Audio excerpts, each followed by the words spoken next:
குழந்தையின்மையிலே தற்காலத்தில் அதிகரித்து வருகிற ஒரு விஷயம் ஏஎம்ஹெச், ஆன்டி முலேரியன் ஹார்மோன். இந்த ஏஎம்ஹெச் லெவல் என்பது ஒரு பெண்ணின் கருமுட்டைகளுடைய எண்ணிக்கையை குறிக்கிற ஒரு ஹார்மோன். இந்த ஹார்மோன் எதிலிருந்து சுரக்கப்படுகிறது, லெவல் எதை குறிக்கிறது, இதனால் வருகிற விளைவுகள் என்ன என்பதை பற்றி பலவிதமான சர்ச்சையான ஆய்வுகள் உண்டு. ஆனால் இன்று அதிகரித்து வருகிற ஐவிஎஃப் சென்டர்ஸ், இன்றைக்கி 30 வருஷமாக இந்த குழந்தையின்மை சிகிச்சை முறையில் நாங்கள்லாம் ஒரு ஸ்பெஷலிஸ்ட்டாக இருந்து ஒர்க் பண்ணிகிட்டு இருக்கிறோம். ஆரம்ப காலத்துலேருந்து குழந்தையின்மை மட்டுமே ஒரு முக்கியமான காரியமாக எடுத்து ஆல் அண்டர் ஒன் ரூஃப் அப்படின்ற லெவலில் we are doing a lot of ART advance டெக்னிக்லாம் பண்ணிகிட்ருக்கோம். இந்த காலகட்டத்தில் தற்காலத்தில் நாங்கள் பார்க்குற ஒரு விதமான மாற்றம், அதாவது ஒரு ஏஎம்ஹெச் லெவல் அப்படின்ற ஒரு லெவலை வச்சு என்கிட்ட வர பேஷண்ட்ஸோட எண்ணிக்கை, டாக்டர் ஏஎம்ஹெச் லோவாக இருக்குது, என்னோடய பக்கத்தில் உள்ள டாக்டர் சொன்னாங்க உடனே ஐவிஎஃப் பண்ணு, உனக்கு எக்கே கிடைக்காது, கருமுட்டைகளே இல்லாமல் போயிடும், உடனே உன்னுடைய டோனருக்கு நீ பண்ணுறியா, இப்படிலாம் நிறைய கேட்குறாங்க. எங்களால் அக்செப்ட் பண்ணிக்க முடியலன்னு என்கிட்ட ஒப்பீனியனுக்கு வருகிற பெண்களின் எண்ணிக்கை தற்காலத்தில் கடந்த 3-4 வருடங்களில் ரொம்ப அதிகரித்து வருகிறது. இந்த ஏஎம்ஹெச் லெவல் இதை வச்சு தேவையில்லாமல் ஒரு பெண்லாம் ரொம்ப டிப்ரெஷனோட எனக்கு சூசைட் பண்ணிக்கணும் போல் இருக்குது டாக்டர், என்னோடய ஏஎம்ஹெச் 1ன்னு சொல்லிட்டாங்க, எனக்கு 1னா எனக்கு குழந்தையே பிறக்காதுன்னு சொல்லிட்டாங்க, அப்படியா அப்படின்னு கேட்டு வருகிற பெண்களின் எண்ணிக்கை இன்னும் அதிகமாக இருக்குது.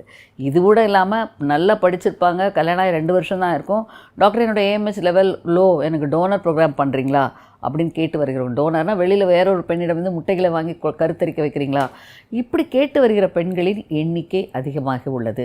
இந்த ஏஎம்ஹெச் லெவல் என்றால் என்ன, இதோட வெளிப்பாடு என்ன, இதற்கான என்னென்ன ஆய்வுகள் எதை குறிக்கிறது என்பது பற்றி தெளிவான விழிப்புணர்வு தேவை. இந்த ஏஎம்ஹெச்ங்கிறது ஒரு ஹார்மோன், இது சுரப்பதே கருமுட்டைகளுடைய பிரைமார்டியல் ஃபாலிக்கிள் மெச்சூர் ஃபாலிக்கிள் ஆகும்பொழுது அதிலிருந்து வெளியாகிற ஒரு விஷயம். இந்த ஏஎம்ஹெச் ஒரு கருவில் குழந்தை இருக்கும் பொழுது ஒரு ஆணா பெண்ணா என்பதை வகையறுப்பதே இந்த ஏஎம்ஹெச். இதில் இருக்கிற சில ரிசெப்டார்ஸோட ப்ரெசன்ஸ்னால தான், இதுக்கு ஏற்படுற சில ஜீன்ஸ் சப்ரஷன்னால தான் ஒரு கரு ஆணா பெண்ணா உருவாகுவதற்கு இது ஒரு காரணியாக இருக்கிறது. இந்த ஜீன்லேருந்து இது சப்ரஸிங் எஃபெக்ட் கொடுத்தாதான் ஒரு பெண் ஆண் அப்படின்ற ஒரு பாலியல் மாற்றங்கள் ஏற்படுகிறது. ஒரு ஜெண்டரோட உருவாக்கத்துக்கு இந்த ஏஎம்ஹெச்சோட ரிசெப்டார்ஸ் முக்கியமான ஜீன்ஸ் ஒரு காரணமாக இருக்கிறது. ஆனால் பிற்காலத்தில் இந்த ஜீன் என்பது, இந்த ஏஎம்ஹெச் என்பது இந்த அடிப்படையான ஒவேரியன், அதே மாதிரி செக்டாலி, அதாவது விந்துக்கள் கருமுட்டைகள் உருவாக்குற திசுக்கள்லேருந்து வெளியாகிற ஒரு ஹார்மோன். ஸோ இந்த முக்கியமாக பெண்களை பொறுத்த வரைக்கும் இந்த ஏஎம்ஹெச் லெவல் ஒரு ஃபாலிக்கல் மெச்சூர் ஆகும் பொழுது கிரானுலோசா செல் அப்படின்ற ஒரு செல் அந்த கருமுட்டைகளை சுற்றி உருவாகும். இந்த கிரானுலோசா செல்லிலிருந்து வெளியாகிற ஒரு ஹார்மோன். ஸோ இது ஒரு பிரைமார்டியல் ஃபாலிக்கல்லேருந்து உருவாகிற இந்த ஹார்மோன் மெச்சூர் ஆகும்போது ஒரு லெவலில் இருக்கும். ஸோ இந்த மெச்சூரிங் ஃபாலிக்கலோட எண்ணிக்கை குறைவாகும்போது இந்த ஏஎம்ஹெச் லெவல் குறைவாகும். ஆனால் இன்றும் பலவிதமான ஆய்வுகள் இந்த ஏஎம்ஹெச்சை பற்றி பல விதத்தில் நடத்தப்பட்டிருக்கு. பல கம்பேரிசிவ் ஸ்டடீஸ், பலரோட எத்தனை பேர் ப்ரெக்னன்சி, அதில் எவ்வளோ பேருக்கு இது ப்ரெக்னன்சி கொடுத்துருக்குது, இந்த ஏஎம்ஹெச் லெவலுக்கும் இந்த கருமுட்டைகளோட எண்ணிக்கைக்கு என்ன குறைபாடுகள், என்ன மாறுபாடுகள் வருகிறது, ஏதாவது குறைகள் இருக்கா, இப்படின்ற பலவிதமான ஆய்வுகள் பார்த்த விதத்தில் ஒரு குறிப்பான ஏஎம்ஹெச் லெவல் இவ்வளோ இருந்தால் ப்ரெக்னன்சி வரும் அப்படின்ற மாதிரி எந்த கணிப்பும் இல்லை. ஸோ இந்த வகையில் இந்த ஏஎம்ஹெச் ஹார்மோன் என்பது ஒரு பெண்ணின் கரு வளர்ச்சிக்கு உகந்த கருமுட்டைகள் எண்ணிக்கையை குறிப்பதாகும். இந்த ஏஎம்ஹெச் லெவல் மாறுபாடு என்பது பல விதத்தை சார்ந்தது. பொதுவாக இந்த ஏஎம்ஹெச் லெவல் ஒரு பிரைமார்டியல் ஃபாலிக்கல்னால எப்போ வேணாலும் ஒரு பெண்ணோட மாதவிலக்கு சமயத்தில் எடுக்கலாம், அதை மாதவிலக்கோட சுழற்சியோட இதோட மாறுபாடு வராது அப்படின்ற பல கருத்துக்கள் நிலவுகிறது. அதனால் ஏஎம்ஹெச் எந்த டேட்லையும் எடுக்கலாம் அப்படின்றது பல விஷயங்கள் சொல்கிறாங்க. ஆனாலும் இன்றும் இந்த ஏஎம்ஹெச் லெவல் ஒரு பெண்ணோட மாதவிலக்கு வந்த 2ஆம் நாள், குறிப்பிட்ட நாட்கள், இந்த மாதிரி காலங்களில் பார்க்கும்போது சின்ன சின்ன வேரியேஷன்ஸ் ஏற்படுகிறது. அதே மாதிரி ஒரே பெண்ணுக்கு ஒரு காலகட்டத்தில் 2 மாதத்தில் பார்க்கும்போது ஒரு வேரியேஷன்ஸ் வருகிறது. ஒரு ஃபிக்ஸட் லெவல் என்பது இதில் இல்லை. இதற்கு பலவிதமான கருத்துக்கள் சொன்னால் கூட தெளிவான ஒரு வெளிப்பாடு இதில் இல்லை.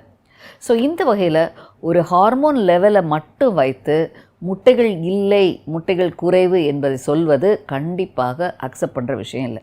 இப்போ என்கிட்ட உள்ள டேட்டாவில் ஒரு 5 வருஷம் டேட்டாவில் எடுத்தால் ஏஎம்ஹெச் லெவல் 1.9, 1.1 இந்த மாதிரி கட்டங்களில் கூட இயற்கையாக குழந்தை பேர் பெற்ற பெண்களின் எண்ணிக்கை அதிகம். இதே கதையோடு வருவாங்க. டாக்டர் எனக்கு ஐவிஎஃப் பண்ணுங்கள், எனக்கு ஏஎம்ஹெச் வந்து 1க்கு கீழே வந்துருச்சு, எனக்கு எக்ஸே இல்லாமல் போயிடும், அப்படி இப்படின்னு சொல்லி வருகிற பெண்கள் முறையான சில வைத்திய முறைகள் செய்யும்போது 2 மாதத்தில் இயற்கையாக கருத்தரித்தவங்களை எண்ணிக்கை அதிகம். இன்றைக்கும் சில பேஷண்ட்ஸ் கவுன்சிலிங் பண்ணி அனுப்புவோம், அடுத்த மந்த்தே ப்ரெக்னென்சியோட கூட வருவாங்க. பல நேரங்களில் எளிமையான ஐயுஐலே கூட கன்சீவ் ஆவாங்க. இந்த மாதிரியான டேட்டாவே எங்ககிட்ட இருக்குது. ஸோ இந்த வகையில் நான் வந்து சொல்கிற விஷயம் என்னென்னா, வெறும் ஏஎம்ஹெச் வேல்யூவை மட்டும் வைத்து முட்டைகள் எண்ணிக்கை ரொம்ப குறைவு, கருத்தரிக்க முடியாது, உன்னோட முட்டையை வந்து கருவாக்க திறன் இல்லை, எண்ணிக்கை குறைஞ்சு மெனோபாஸ் வந்துடும் அப்படின்ற எண்ணங்கள்லாம் தவறு. இதே கான்ட்ரடிக்டராக பார்த்திங்கன்னா, மெனோபாஸ் வந்த பெண்களுக்கு கூட சிலருக்கு ஏஎம்ஹெச் லெவல் நல்லாயிருக்கும். பெரிய மெனோபாஸ் ஒரு 40-41 வயசில் பார்ப்போம், அவங்க ஏஎம்ஹெச் லெவல் ரொம்ப ஜாஸ்தியாக இருக்கும். ஸோ இதெல்லாம் ஏன் வருகிறது? அப்போ ஏஎம்ஹெச்னா அவங்க ஏன் குழந்தை பெற முடியாமல் ஏன் போகுது? 42 வயசானால் ஏன் முட்டைகள் எண்ணிக்கை குறைவாகிறது, ஆனால் ஏஎம்ஹெச் லெவல் அதிகமாகிறது? ஸோ சில மாறுபாடுகள் இந்த ஏஎம்ஹெச் லெவலில் உண்டு. இதற்கு ஒன்று, இன்னும் இதை பற்றி இன்னும் தீரமான பல ஆய்வுகள் இதை பற்றி இல்லை. இது எந்த விதத்தில் இந்த ஏஎம்ஹெச்சை கண்ட்ரோல் பண்ணுற ஹார்மோன் என்ன, அந்த ஏஎம்ஹெச் லெவல் எந்த லெவலான ஹார்மோன்ஸோட கண்ட்ரோல்னால் வேரியேஷன்ஸ் ஆகுமா, அந்த வேரியேஷன்ஸ்னால் சில நேரங்களில் ஒரே பெண்ணுக்கு ஒவ்வொரு காலகட்டத்திலையும் உள்ள மாற்றங்கள் சில வெளிப்பாடுகளை குறிக்குமா, இந்த மாதிரியான பலவித டவுட்ஸ், பலவிதமான சந்தேகங்கள் இன்றும் பலவித ஆய்வாளர்களில் இருக்கிறது. இதை பற்றி ஆய்வுகள் இன்னும் சில விஷயங்கள் சென்று கொண்டிருக்கிறது. பொதுவாக இந்த ஏஎம்ஹெச் லெவல் குறைவாவது என்பது ஒரு ப்ரீ ஆண்ட்ரல் ஃபாலிக்கலோட எண்ணிக்கைகள் குறைவாகிறது என்பது யாரும் மறுக்கப்பட முடியாத உண்மை. ஏன்னா இது எந்த செல்லேருந்து வருது? கிரானுலோசா செல்லேருந்து வருது. ஸோ இந்த ஏஎம்ஹெச் லெவல் குறைவாக இருப்பது என்பது ஒரு வித பய உணர்வை கொடுக்க வேண்டிய அவசியம் இல்லை, ஒரு விழிப்புணர்வை கொடுக்கணும். ஸோ உங்களுக்கு ஏதோ ஒரு சின்ன பிரச்சனைகள் இருக்கலாம். ஆனால் இதில் நான் ஒரே ஒரு விஷயம் சொல்கிறேன், ஒரே ஒரு லேப் லெவலை வச்சு எப்பொழுதும் தீரமான கணிப்பு கொள்ளாதீங்க. ஏன்னா ஒரே ஒரு ஏஎம்ஹெச் தான் அந்த பெண்ணுடைய கருத்தரிக்கிற கரு முட்டைகளோட எண்ணிக்கையோட வெளிப்பாடு என்பது மிக மிக மிக தவறு.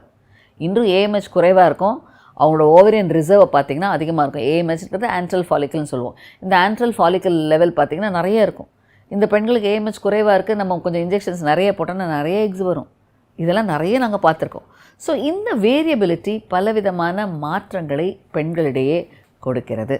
ஸோ இந்த வகையில் ஒவ்வொரு பெண்களும் தெரிந்து கொள்ள வேண்டிய விஷயம், வெறும் ஏஎம்ஹெச் ஒரு லெவலை வச்சு உங்களுடைய கருத்தரிக்கிற திறன் குறைவாயிட்டு மெனோபாஸ் வந்துடும் அப்படின்ற பய உணர்வுகளை தவிருங்க. தேவைப்பட்டால் ஆவரேஜாக ஒரே லேபோ இல்லை 2 லேபில் வித்தியாசங்கள், ஏன்னா இதில் கணிப்பு முறைகள் என்பது ஒரு சில மாறுகள் உண்டது. இந்த ஏஎம்ஹெச் லெவலை பார்க்குறதுக்கு 2-3 மெத்தட்ஸ் இருக்குது. ஒன்று எலைசா மெத்தட் சொல்லுவாங்க, இன்னொரு வந்து வேறு சில மெத்தட்ஸ் இருப்பாங்க, ரேடியோ இம்யூனோலூசன்ஸ் சொல்லுவாங்க. இந்த மாதிரியான பல விதமான லெவலில் ஒரு லேபு சில விஷயங்களில் மாறுபாடுகள் வரலாம். ஸோ இந்த மாறுபாடுகள் கண்டிப்பாக கவனத்தில் கொண்டு, இதனை கவனத்தில் வைத்து இந்த பெண்ணுக்கு கருத்தரிக்கிற திறன் எந்த அளவு உள்ளது, வாய்ப்புகள் என்ன என்பதை தெளிவாக தெரிந்து கொள்வது மிக மிக முக்கியம். ஸோ அந்த வகையில் ஒவ்வொரு பெண்களும் தெரிந்து கொள்ள வேண்டிய விஷயம் என்னென்னா, வெறும் ஏஎம்ஹெச் லெவல் மட்டும் காரணம் அல்ல. சரி டாக்டர், அப்போ எனக்கு ஏஎம்ஹெச் லெவல் லோவாக இருக்கே, நீங்கள் இதுக்கு என்ன சொல்கிறீங்க அப்படின்னா, இதுக்கு சப்போர்ட்டிவான சில விஷயங்களை பாருங்கள். ஏஎம்ஹெச் உங்களோட ரிசர்வை குறைக்கிறதுனா குறைவாவதற்கு வேறு ஏதாவது விஷயங்கள் இருக்கிறதா அப்படிங்கிறத பரிசோதிங்க. உங்களோட ஆண்ட்ரல் ஃபாலிக்கல் என்பது ஒரு கவுண்ட். இந்த ஆண்ட்ரல் ஃபாலிக்கல் கவுண்ட் என்பதை ஏஎம்ஹெச்சோட கோரலேட் பண்ணுவதற்கான ஸ்டடீஸ் இன்னும் நிறையா போய்கிட்டு இருக்கிறது. இதன் மூலமாக இன்னும் வருகிற காலகட்டங்களில் இதோட ஸ்டடீஸ் வரும்போது தெளிவாக இதை பற்றி சில தெளிவுகள் வரும். அந்த தெளிவுகள் வராத வரைக்கும் வெறும் இந்த லெவலை மட்டும் வைத்து தேவையில்லாத மனக்கசப்புகள், கவலைகள், டிப்ரெஷன், இதனால் ஏற்படுற தேவையில்லாத ஐவிஎஃப் கருத்தரிப்பு முறைகள், இது தவிர தேவையில்லாமல் டோனர் ப்ரோக்ராம் இதெல்லாம் பண்ணுவதை தவிருங்க. ஏன்னா எனக்கு தெரிஞ்சு நான் வந்து இன்றும் கடந்த 1 வருடத்துக்குள்ளே 5 கேஸை சொல்லுவேன். வெளியில் டோனர் ப்ரோக்ராம் பண்ணி ஃபெயிலியர் ஆகி என்கிட்ட வந்து டோனர் பண்ணுங்கன்னு சொன்ன பெண்களுக்கு, எதுக்காக டோனர் அப்படின்னு கேட்டால், என்னோடய ஏஎம்ஹெச் லெவல் கம்மியாக இருக்குது, இதுதான் பண்ண முடியும்னு அந்த ஐவிஎஃப் சென்டரில் சொன்னாங்க, நான் உடனே பண்ணேன், பட் அந்த சென்டர் புது சென்டர் அவங்க செஞ்சது தப்போ என்னன்னு தெரியல, எனக்கு கன்சீவ் ஆகலை, நீங்கள் டோனர் பண்ணுங்கன்னு என்கிட்ட வந்த பெண்களுக்கு எளிமையான முறையில் இயற்கையாகவோ இல்லை ஐயுஐ மெத்தட்லேயோ குழந்தை பேர் பெற்றவங்க எண்ணிக்கை அதிகம். இது தவிர இன்னும் சொல்லப்போனால் இந்த டோனர் ப்ரோக்ராம் பண்ணேன் டாக்டர், 2வது குழந்தை எனக்கு வேணும்னு சொல்லி வந்து இயற்கையில் குழந்தை பேர் பெற்றவங்க இன்னும் அதிகம். ஸோ இந்த வகையில் ஒரு ஏஎம்ஹெச் லெவலை வைத்து தீரமான கவனத்தில் கொள்ள வேண்டிய விஷயம் என்னென்னா, இதில் சில அறிகுறிகள் இருக்குது, அப்போ அதற்கான சப்போர்ட்டிவ் விஷயங்கள் இருக்கிறதா என்பதை தெளிவாக தெரிந்து கொள்ளுங்கள். ஒரு ஏஎம்ஹெச் குறைவாவதற்கான காரணம் என்ன இருக்கலாம்? ரிசர்வ் வயது கூடவா? கண்டிப்பாக ஏதோ ஒரு வாய்ப்புகள் குறைவாகலாம். இரண்டாவது, ஒருவேளை உங்கள் பெல்விஸில் கருமுட்டைகள் வளர்ச்சியை பாதிக்கிற இன்ஃபெக்ஷனோ, தொத்துக்களோ, எண்டோமெட்ரியோசிஸோ அல்லது உதிரக்கட்டிகளோ அல்லது தேவையில்லாத சில அறுவை சிகிச்சைகள் சினைப்பையில் செய்த கட்டிகளோ இதெல்லாம் இருந்தால் இந்த ஏஎம்ஹெச்சோட வேல்யூ சிக்னிஃபிகண்ட்டாக இருக்கும். இரண்டாவது, பெல்விஸை தாக்குற பெல்விக் இன்ஃபெக்ஷன். இந்த இன்ஃபெக்ஷன்ஸ்னால சினைப்பைகளுக்கு செல்கிற இரத்த ஓட்டம் குறைபாடாகி அதனால் கருமுட்டைகள் எண்ணிக்கை குறைவாகலாம். இதெல்லாம் சில காரணங்களாக இருக்கலாம். அப்படி ஒரு காரணம் இருந்தால் இதற்கான முக்கியத்துவத்தை கொடுத்து காரணத்தை அந்த டிசீஸ் ப்ராக்ரெஷன் ஆவதை தடுப்பதற்கான முறைகளை செய்யும் பொழுது இந்த கருமுட்டைகள் எண்ணிக்கை குறைவும் தடுக்கப்படுகிறது, ஏஎம்ஹெச்சோட குறைவும் தடுக்கப்படுகிறது. இது தவிர வெறும் ஒரு ஏஎம்ஹெச் லெவலை மட்டும் வைத்து எந்த விதத்துலையும் ஒரு தீர்மானம் முடிவு பண்ணாதீங்க. ஏஎம்ஹெச் லெவல், இதற்கு அடுத்து ஆன்ட்ரல் ஃபாலிக்கல், இவை இரண்டையும் கம்பேர் பண்ணி உங்கள் டாக்டர் எக்ஸ்பர்ட்னா கண்டிப்பாக பண்ணுவாங்க. ஸோ நீங்களாக இந்த லெவலை மட்டும் பார்த்து ஒரு கூகுள்லேயோ இல்லை ஒரு இன்டர்நெட்லேயோ தேவையில்லாத இந்த கமெண்ட்ஸை பார்த்து மனக்குழப்பம் அடையாதீங்க. இது தவிர இதில் இன்னும் சென்சிட்டிவான சில ஹார்மோன்ஸ் இருக்குது. இன்ஹிபின் பி, ஆல்ஃபா, பீட்டா இதெல்லாம் இருக்குது. இவற்றையெல்லாம் கரஸ்பாண்டிங்காக கொராபரேட்டிவாக பார்க்கும்போது தான் இதோட வெளிப்பாடு தீரமாக அமையும். வெறும் ஒரு ஹார்மோன் லெவலை வச்சு மட்டும் பண்ணாதீங்க. இன்றும் இந்த ஏஎம்ஹெச் லெவலை பற்றி இன்னும் சில தெளிவான ஆய்வுகள் தேவை. ஒன்று, இதனை கணிக்கும் முறை லேபுக்கு லேப் வேரி ஆகும். இந்த லேபில் 2ன்னு சொல்லியிருப்பாங்க, அடுத்த லேபில் போனால் 1.2மா. உடனே உங்களுக்கு ரொம்ப குறைஞ்சிச்சுலாம் நினைக்காதீங்க. அவங்க பண்ணுற மெத்தட், அவங்க பண்ணுற டெக்னாலஜி, அவங்களோட ஸ்டாண்டர்ட் வேல்யூ, அவங்களோட பேசிக், அவங்களுடைய கட் ஆஃப் வேல்யூ, இந்த மாதிரியான விஷயங்கள் அனைத்தையும் பார்க்கணும். இது தவிர இதை மட்டும் இல்லாமல் பெண்களை ஒட்டுமொத்தமாக சில விஷயங்களை பார்க்கணும். இது தவிர முன்ன காலத்தில் முதல்ல ஆரம்ப காலத்தில் ஏஎம்ஹெச் எந்த சேஞ்சஸும் வராது, மாதவிலக்கு சுழற்சியோட எந்த மாற்றங்களும் வராது, ரொம்ப கரெக்டாக அந்தந்த டேட்ஸ்க்கு இருக்கும் அப்படின்னு சொல்கிறதெல்லாம் தவறு. இன்றும் சில ஆய்வுகள் ஒரே மாதவிலக்கு கட்டத்தில் 2வது நாளில் ஒரு ஏஎம்ஹெச் வேல்யூ இருக்கும், அதுவே 10வது நாள் ஒரு வேல்யூ இருக்கும், பீரியட்ஸ் வருவதற்கு முன்பு ஒரு வேல்யூ இருக்குன்ற மாறுபாடுகளும் இருக்கிறது. ஸோ ஒரு ஆவரேஜ் வேல்யூவாக எடுத்து பார்ப்பது மிக மிக முக்கியம்.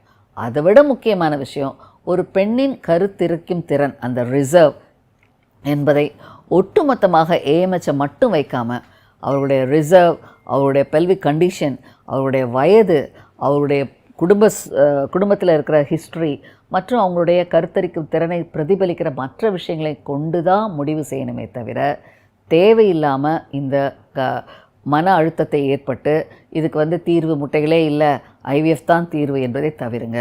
இன்றும் எந்த ஒரு ஸ்டாண்டர்ட் லெவலும் இந்த லெவலுக்கு மேலே இருந்தால் உன்னால் கன்சீவ் ஆக முடியாது அப்படின்ற லெவலே இல்லை. மெனோபாஸ் வந்துட்டால் இந்த லெவலுக்கு போகுன்றதெல்லாம் இல்லை. பல நேரங்களில் 40 வயதில் கூட ஏஎம்ஹெச் லெவல் நன்றாக இருந்து இயற்கையில் குழந்தை பெற்ற பெண்களின் எண்ணிக்கை அதிகம்.